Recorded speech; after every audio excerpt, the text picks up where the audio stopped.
Imele Mutwabura. Today we are not talking just politics. We are talking law. We are talking sovereignty. We are talking power.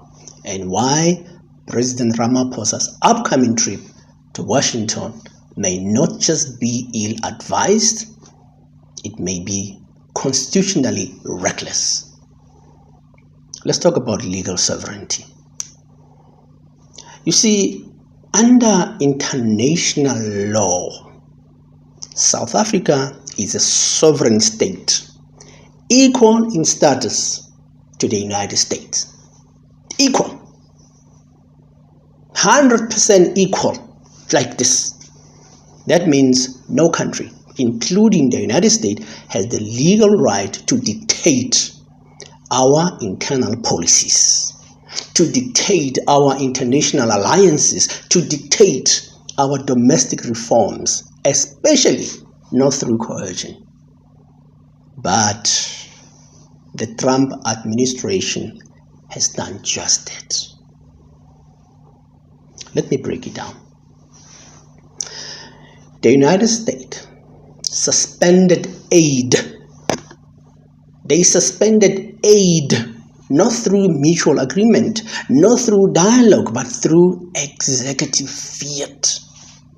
And they tied that to South Africa's internal land reform laws and our genocide case against Israel. They tied it.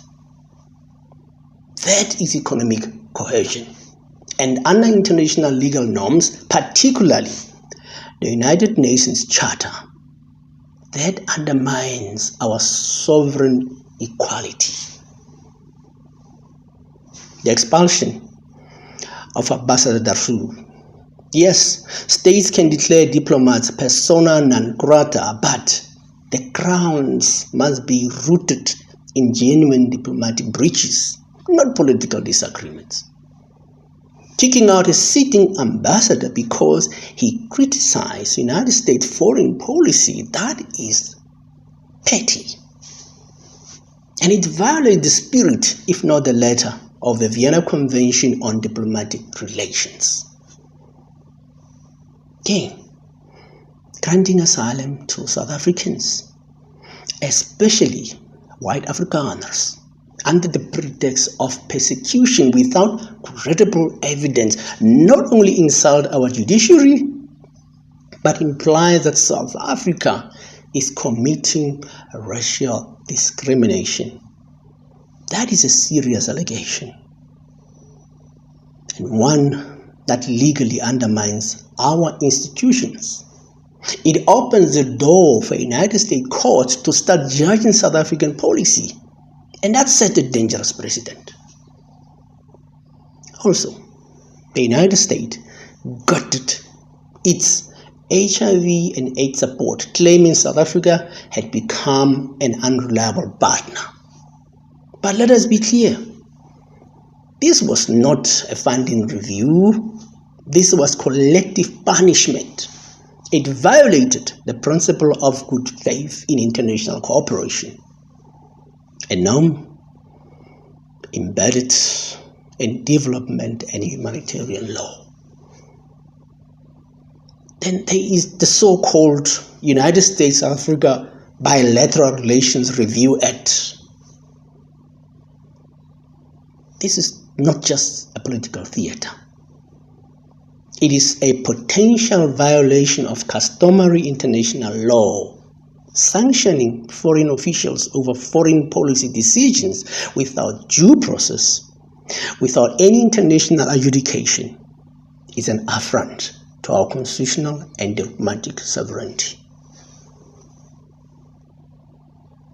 And there's also the issue of interference in the government of South Africa, interference in the GNU. Now, this is where it gets serious.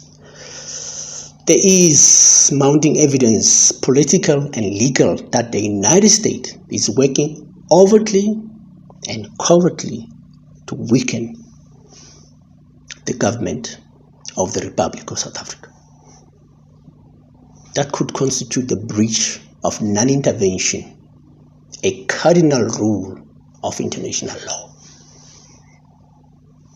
If they were doing this to a NATO country, it will be called subversion. But because it is Africa, they call it strategic interest. So, when President Ramaphosa goes to Washington, what is he walking into? Can anybody tell me? What is he walking into? A meeting of equals or a legal trap? What is he walking into? Because here is the legal truth. If he walks into the White House and concedes anything under pressure, be it land, policy, votes at the United Nations, he could be violating the Constitution of the Republic of South Africa. Here is why.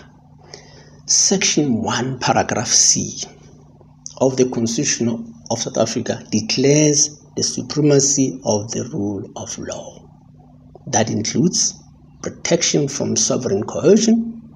That includes defending our national identity and dignity.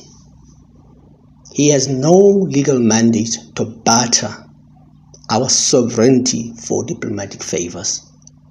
Not at all. Let us be honest. This is not a negotiation. This is a political extortion dressed up as diplomacy. The United States has made its bed. It must lie in it. That's all. And let me say this plainly. The Trump administration has treated South Africa like a pariah state. And now they expect us to come begging. No, we can't do that. That's not how sovereignty works. That's not how law works. And that is not how we protect the legacy of our freedom fighters and ancestors who fought for freedom and land in this country.